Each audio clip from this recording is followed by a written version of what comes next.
Bagaimana contoh penerapan multi-scala planning?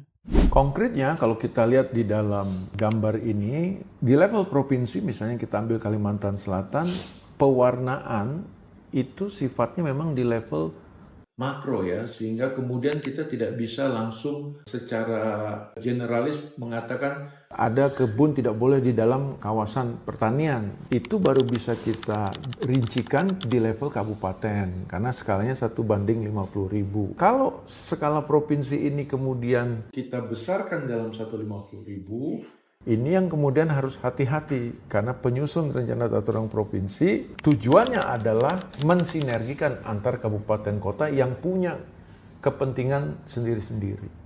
Sementara penyusun rencana tata ruang kabupaten kota punya kepentingan untuk daerahnya sendiri. Nah, makanya untuk mengikat ini perlu, kalau memang semua di 1:50.000, perlu ada pembagian atau pemilahan kewenangan antara RT/RW provinsi dan RT/RW kabupaten kota. Tetapi karena kita menganut desentralisasi pada level kabupaten kota, maka seharusnya yang menjadi dasar perizinan adalah di level kabupaten kota, apakah itu RT/TR ataupun RT/RW.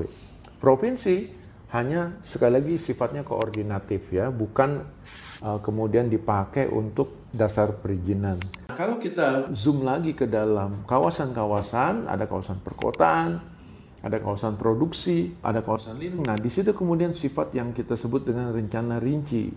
Nah, di situ sudah jelas intensitas pemantauan ruangnya dan memang harus menjadi dasar perizinan. Lalu bagaimana dengan daerah yang belum punya RDTR? Maka bisa mengacu pada level RT/RW kabupaten atau RT/RW kota. Cukup di situ. Dan saya yakin seluruh Indonesia sudah punya RT/RW kabupaten kota. Jadi jangan lagi dibawa tarik ke atas. Tetapi provinsi punya kewenangan untuk memaksa kabupaten-kabupaten kota untuk mengikuti prinsip, asas maupun juga indikator performa dari tata ruang itu sendiri. Karena provinsi memang memiliki tugas untuk memastikan ekoregion di dalam wilayahnya atau antar wilayahnya bekerja dengan baik. Oleh karena itu kita rekomendasikan kepada pemerintah agar dalam revisi Undang-Undang Penataan Ruang itu bisa menghasilkan satu standar kewenangan pertama, yang kedua adalah objek yang diatur di dalam rencana tata ruang multiskalar. Jadi kalau skala yang sifatnya nanti provinsi, memang bukan untuk mengatur pola ruang di dalam kabupaten, tetapi yang antar kabupatennya. Struktur ruangnya yang lintas kabupaten kota, ruangnya adalah yang berbatasan antar kabupaten atau antar kabupaten kota. Kalau ada memang kawasan-kawasan strategis nasional maupun provinsi yang memiliki nilai dampak besar, itu yang harus disepakati. Contoh yang kedua, perkebunan, pertanian, kehutanan atau yang berbasis lahan. Kita harus bisa membedakan nanti apa yang diatur di provinsi maupun di kabupaten. Kalau di tata ruang kabupaten mungkin digitnya sudah sampai pada komoditi. Tapi kalau di provinsi sifatnya masih fungsi ya. Nah, nanti kita lihat karena ada proses top down dan bottom up, bagaimana provinsi itu kemudian mengagregasi perkebunan. Misalnya di Jawa Barat, berapa perkebunan teh dari semua kabupaten yang ada support terhadap KPI yang sudah ditetapkan provinsi. Begitupun dengan kopi maupun dengan komoditi yang lain. Sehingga kemudian kita bisa mengukur nanti bagaimana dinamika ekonomi yang berbasis lahan tadi, sehingga tata ruang itu memberikan fleksibilitas juga untuk satu komoditi berganti dengan komoditi yang lain.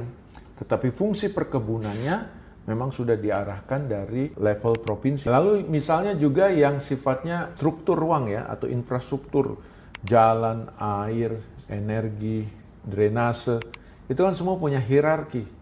Jadi kewenangan-kewenangan yang lintas kabupaten punya provinsi. Dan cara menggambarkannya pun cukup mungkin dengan garis.